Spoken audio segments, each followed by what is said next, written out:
Ladies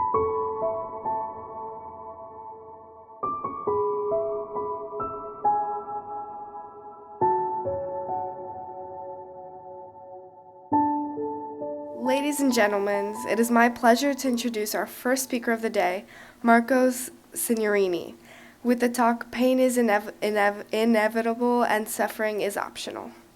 Mr. Signorini is an attorney specializing in anti-corruption and regulatory space in the U.S. and abroad.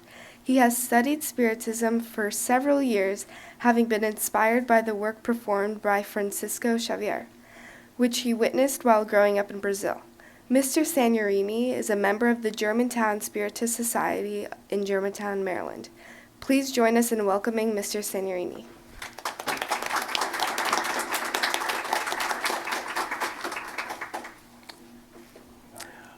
Well, thank you all for the opportunity, really. If you are a Spiritist, you understand that it is always a privilege to speak about Spiritism.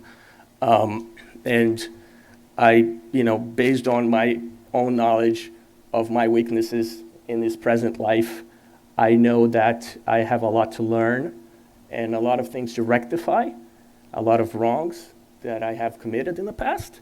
So this is a great opportunity for me to be speaking about Spiritism, which is essentially love when combined together with science, the religion aspect, and the philosophy as well.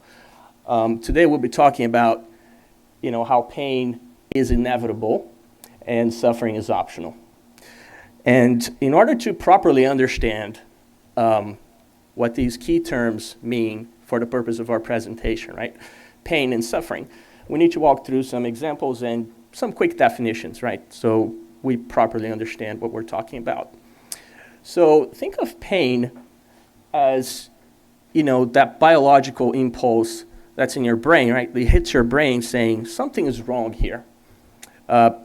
Either my physical integrity or my emotional integrity are under attack, right? So it could be, like Snoopy in that slide, right? He broke his leg.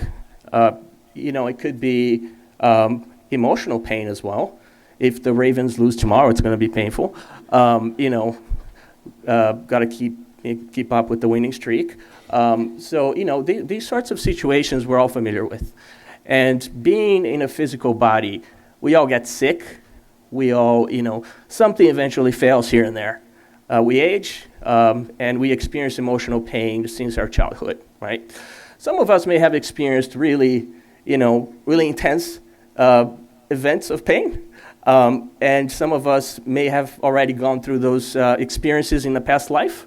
But the truth is, you can't really stop human beings from experiencing pain at one point or another. This is why pain is inevitable, right? It is part of our, it's inherent to our physical existence. Now, when we talk about suffering, look at SpongeBob, right? He gave up on himself. He's down on his knees. He is the definition of misery right there, of suffering, right? If you look in his eyes, I don't know if you guys in the back can see it, suffering is really that response to pain. That's not really wise. And I'll tell you why it's not wise, right? Because it results in a really detrimental, effect to your mental stability, your mental well-being. So if you respond to pain in a way, for instance, in the case of Snoopy, right? If I respond to that pain of breaking a leg by saying, why me, God? Why not my neighbor? Why did he get a promotion, not me? If you start rebelling against the natural flow of existence in the universe, you will for sure experience a lot of suffering. And it really happens that quickly in our heads. Suffering starts with a response that we give to a painful event, and it can drag on and on and on throughout this entire physical existence or beyond. And, suffering could also be the repression or suppression, and the difference, right? Suppression is conscious and repression is unconscious of a painful event.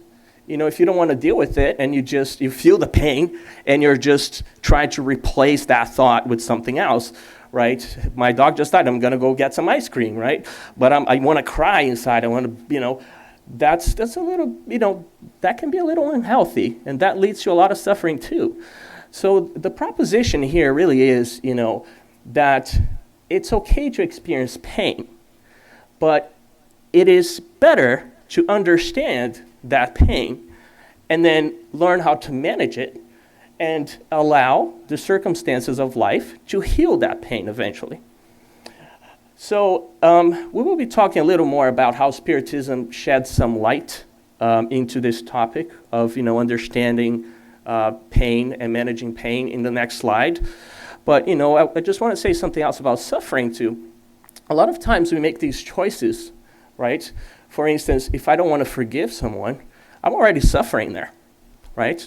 I'm already rebelling against the principles of love and charity that Jesus taught us, many, many years ago, right? Didn't he teach us to forgive? Because you don't want to carry that burden. That's not your burden. If someone has committed, an injustice, in your eyes, an injustice, because that's also very relative, you want to forgive. You want to rid yourself of that suffering. You don't want to carry that burden with you, right? So there are lots of elements there, and the human brain is very complex, right? But at the same time, not a single person here in this room, can excuse themselves of making that assessment. We all have, a conscience, and we all can stop for 5 minutes during the day and say, is this wise? Should I forgive this person? Should I go talk to her or to him? Should I perhaps, ask for someone else's opinion on how to deal with this? Should I call my doctor if it's physical pain? We all have the tools necessary to address that pain and manage that pain. But oftentimes, because of our evolutionary state, we make the choice of suffering. One of my favorite, books is it's called Phaedo. It's Greek for on the soul. It basically is a documented recording by Plato of Socrates, conversations prior to his execution in ancient Greece, right? And we all know the story of Socrates, right? How he was unfairly, convicted of treason and corrupting his society back in the day, and then he was executed, right? He was poisoned. So we all know the story, but Socrates really, addresses the relationship between the soul and the body and the cycle of reincarnation, right? And Kardec actually mentions that. It's also at the beginning of the Gospel according to Spiritism. If you look there, a lot of times we tend to skip the beginning and we just go to the middle. We're like, no, I don't need to read this. But read the beginning, of the Spirit's book and the Gospel according to Spiritism. You will learn a lot of things there, fundamental things that establish the correct principles of Spiritism before we get to the more deep, the more in-depth understanding of the Spiritist philosophy. For instance, if you're reading Heaven and Hell, if you read the first 2 pages, it will tell you, before you continue with this book, go read the Spirit's book. So it gives you the right instructions, so you have the right, fundamentals before you actually dive into those principles. So let's talk about, the role of Spiritism in managing pain and helping you understand where it's coming from, because we are beings who tend to reject things that don't make sense. For the most part, human beings don't like accepting things that make no sense, and Spiritism sheds the light of reason into these daily scenarios we face. And we'll talk about those in the next slide as we dive into this little pie here. It is fall season. It is the right time to eat pie. And I am sharing this pie with you, hoping you can take it home with you in an ideological way. We'll go through this little pie together. And I want to make sure that this is very clear. This is based on learnings from the Spiritist doctrine. Each slice of the pie, helps us understand and manage pain in a responsible way. So reasoning is the first one we were addressing, right? So Spiritism teaches us that there's cause and effect, that a lot of times we go through, trials and tribulations because we may have, done something against the universal law of love. We may have hurt someone. We may have hurt ourselves, and we need to rectify those things. And in order for that to happen, we experience the effect of our wrongs. So it's a basic principle, really, right? It's like the principle of physics, right? You punch the wall punches your hand back. That's a basic principle of cause and effect, right? And then we also have to remember that in order to reason, we also cannot forget that we need to love. And that's a key element of the Spiritist doctrine. That love, which we will also cover over there, love and reasoning need to go hand in hand. But we'll talk about love separately. But just keep that in mind, that in the evolutionary journey that we're all experiencing right now, reasoning can happen at a level where we attain more and more understanding of material things, and if love does not accompany that reasoning, we may get lost, right? We may understand a lot about human science, and the fundamentals behind it, but if we don't love, if that's not a guiding principle of our reasoning, we can easily lose ourselves in this world. It's very easy for that, to fall into that darkness. And we learned that from Spiritism, that throughout the universe, we have multiple planetary homes, which are, experiencing different degrees of evolution at this moment. The Earth is one of the lowest planets in that scale. And we all know that sometimes our knowledge may really improve in terms of material, knowledge, but our hearts may stay back there, and we start doing crazy things, starting wars, creating, elements to kill other human beings. We start doing some things that violate that balance of universal love that must prevail if we want to rid ourselves of, our pains and tribulations that we're experiencing right now. So, going back to Socrates here on the reasoning, he said back then, thousands of years ago, right? He said, look, the soul is attached to the body, right? And the more I attach myself to material things, the more I am, and he uses the word in Greek that, translates to nail, the more I nail my soul to this body, and then I have to come back here again and again and again until I release myself from the prison of the body. So we all understand in the Spiritist doctrine that we go through a cycle of reincarnation, right? But that cycle eventually ends where we no longer have to die, or we go to another plane of existence where we don't need this body anymore. So just keep in mind, and we'll talk about transience in 2 minutes, there is an end in sight. We are not, condemned to live in pain forever and ever. But we'll get there. Selflessness. So for thousands of years, philosophers, religions everywhere across the planet have struggled with the concept of ego and how much that plays into suffering, right? So in the Eastern philosophies, we have the extremes of saying, hey, you must rid yourself of your ego in order to stop suffering, right?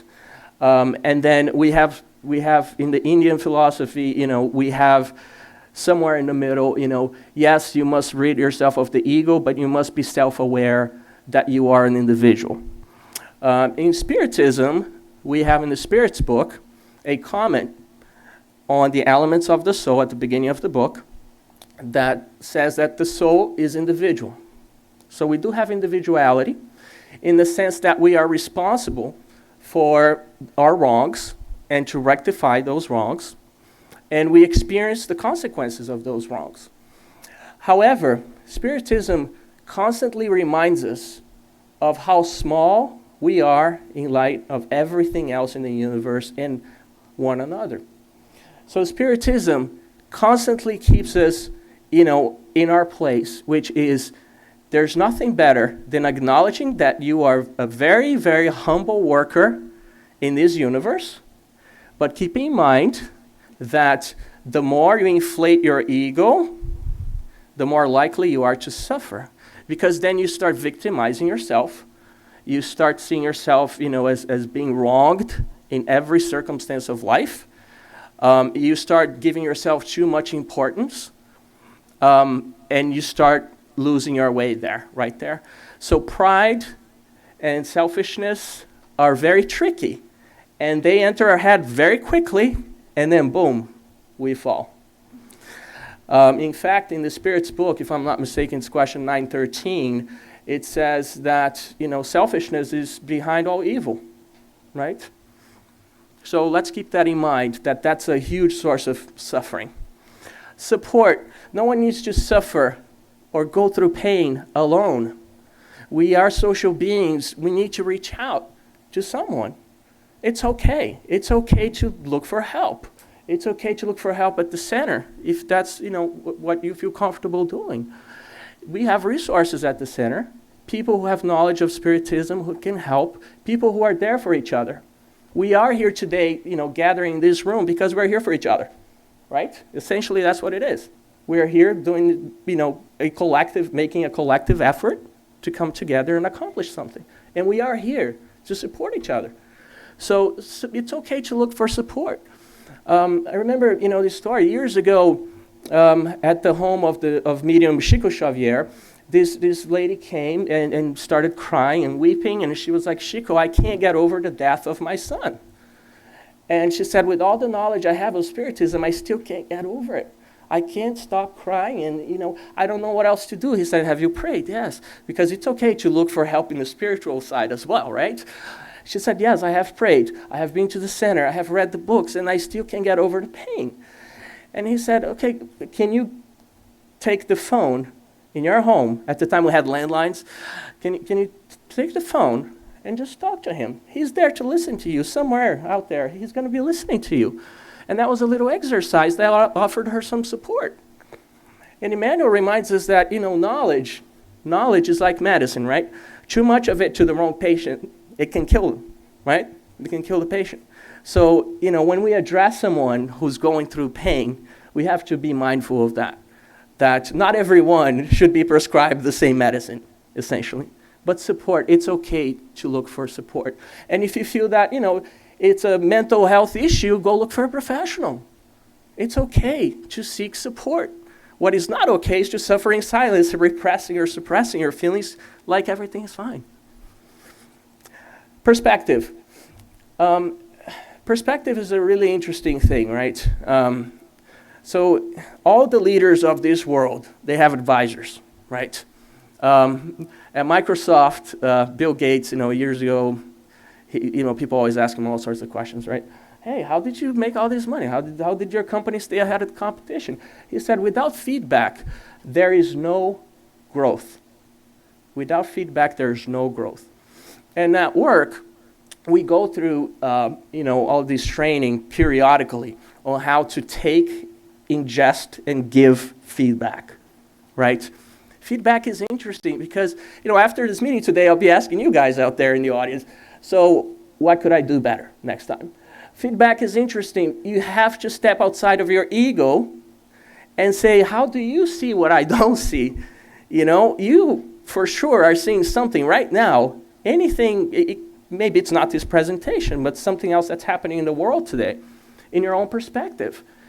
And we cannot change or see that side of the coin without hearing from the other person. A lot of times we shield ourselves behind our ego because we have so much pride, we don't even want to hear what the other folks have to say. It's okay to go out there and ask for someone else's perspective. growth will come from that. I can guarantee you. That doesn't mean you have to ingest that feedback as it's given. You should process it. If someone says, if someone tells you, Marcos, next time you should wear, pink, or you should wear red, maybe I'll go home and think about it. Maybe I'll ask Daniel, how does it look? If I wear red in front of this, how does it look? Maybe I'll just process that feedback first and see if it makes sense. But we have to get feedback. And that is also true in all areas of our lives, in our homes. We need to listen to each other. But, our pride sometimes just interferes a little bit. And that happens everywhere, right? We are not perfect beings. But what I'm telling you here is, if you don't get someone else's perspective, you could be making huge mistakes in life. You could be blaming someone for something that happened to you. Oh, yeah, because he did this to me and I can't get over it. Maybe if you talk to someone, they will say, well, he didn't know what he was doing. Remember Jesus, when he asked God to forgive those who crucified him? He said, they don't know what they're doing. In the perspective of those who were crucifying him, we don't truly know what was going on in their heads. But we know that Jesus saw that from a much wiser perspective, which was, hey, they really don't know what they're doing. They're following orders, they're putting me here on this cross, and they're hungry for power, and they think I'm a threat, and they're going to crucify me. So perspective is interesting. Sometimes it helps us heal from pain. It helps us forgive. Remember when we used to run to our moms or dads when we were kids, and we would tell on each other, hey, he did this to me. Well, maybe he did that to you because you did that yesterday, and they would turn the tables, right, on us, and we would think about it. Well, he was doing that because he really didn't see that that was wrong. So that has been happening our whole lives, but maybe we're not thinking about it. We're not aware. We're not self-aware all the time. But that's okay. We're not perfect beings, like I said. That's okay. But this is why we have these meetings, right, to think about these things. So we can grow a little bit. And then, we all here need to floss a little more. And you're looking at me like, wait, what? Marcos, did I sign up for a dental care symposium of some sort? No, floss. You may have heard that before, right? Forgive, love, and serve, right? Forgiveness is a powerful, powerful tool for healing. Incredibly powerful. And I can tell you, everyone in this room at some point in life was submitted to some sort of pain imposed by someone else. It could have been at work, it could have been at home, it could have been anywhere. Sometimes even at the Spiritist Center, if we're not on the same page, we may talk over each other, we may say something hurtful. But just keep in mind that, forgiveness is still something we really need to work on. We're not at the point yet, a lot of us at least, where we have accepted that we must forgive. And forgiveness, guys, does not mean you have to agree with what happened. You don't have to approve of that behavior. But you have to rid yourself of that burden that you're carrying for as long as you don't forgive.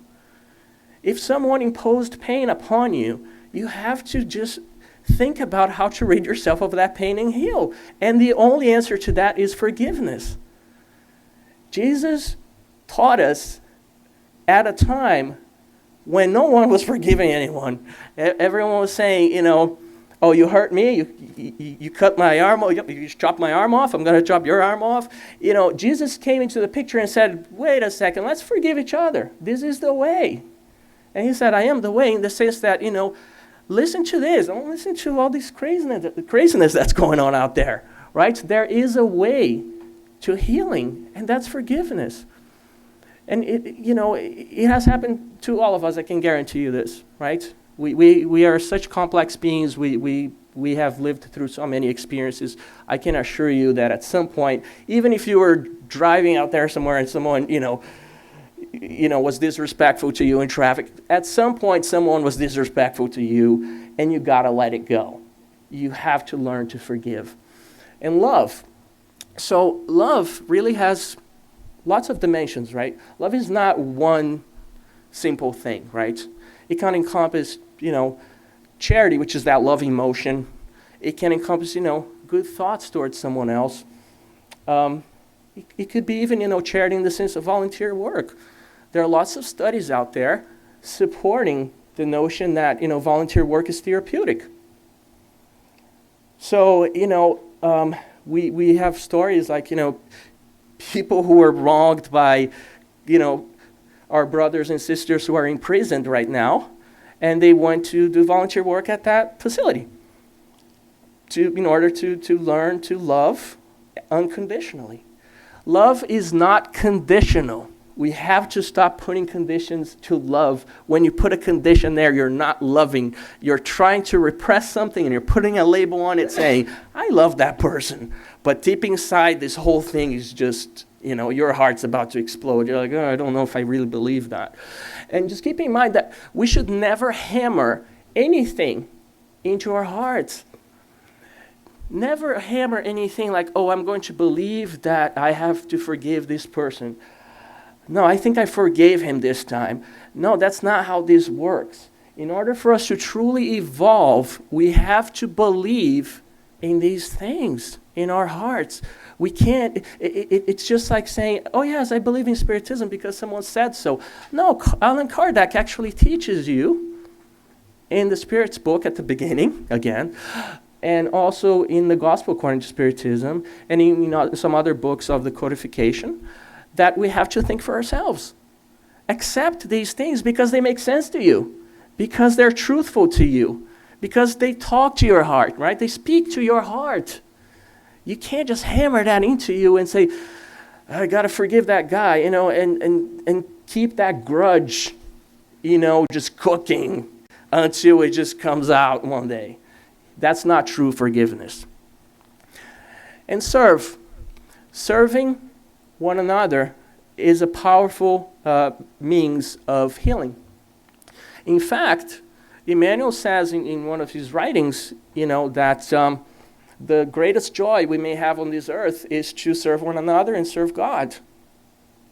And when you help someone else, when you step outside of your own pain, you are helping someone else in any way. And I'm not talking just charity work. I'm talking, calling someone who's going through something. Listening to, your mom and see how she's doing. When was the last time we called her and said, hey, Mom, what's going on? Are you okay? That can include our friends or our co-workers, if you have that level of, affinity with your co-workers. It encompasses the multitude of opportunities we have every day to serve. Some of us, when we arrived here today, right, we were itching inside. Oh, I need to do something. I need to move those chairs over there. I need to tape the wire to the floor. I need to do something, right? Because serving feels good. It releases dopamine. It really has biology to back it up. And there are studies backing this up, that when you serve one another, when you're kind, you heal yourself. You fight anxiety, you fight depression by helping one another. And then we have transience. I love that one, not because it's the last one, but because time is a very funny thing, right? It's very elusive. By the time I'm done saying the word present, it's already in the past. When you say present, well, 1 second ago, it's already past. Time is constantly passing, and we don't even know if time is a real thing in itself, right? Do we really understand what time is? If you look at the theory of relativity, Einstein, he teaches us that it is relative to a point of reference in an observer. And Spiritism teaches us that time really is that. It is here. Our perception is here. Remember when you were excited about your summer break in school and you would ask your parents, Mommy, Daddy, how many days till summer? And they would tell you, and you would look at the calendar and it would really suck because it would be like, oh, really? Those last 40, 50 days were very painful. You were watching the calendar, hoping that time would go by faster. Time really depends on the perception of the observer. When you're having fun, you've heard this before, when you're having fun, time just passes, right? But the cool thing about time is that everything will pass. No matter what pain you are experiencing today, it will pass. It's not here to stay. Your physical pain, your ailments of the body, your struggles with your mental health, whatever it is you're going through in this life, it will pass. Especially keeping in mind that we are in a planet that is transitioning to, out of a world of trials and tribulations, where we will go into a regeneration phase. We need to keep in mind that before you know it, your pain will be over. Okay? Let time heal it. In the meantime, use your reasoning, step outside of your ego, seek some support, even if it's just to casually speak with someone you feel comfortable speaking with, right? If that's not the right person, you will know, and then you can talk to someone else. And then, get someone else's perspective. Maybe they'll show you you're wrong. You shouldn't be feeling pain, or you shouldn't be the one suffering, Love a little more, right? Practice love a little more. And then just keep in mind that your suffering, the painful events of life are not here to stay. Accept the help that's out there. Jesus is calling you. The spirits that work with you are calling you. And they're saying, come to us. We're here to help. Don't suffer. And do not suffer alone is the message, guys. And we have plenty of tools to do that. As Jesus, would say, blessed are those who mourn, for they will be comforted. Blessed are those who hunger and thirst for righteousness, for they will be filled. Thank you very much.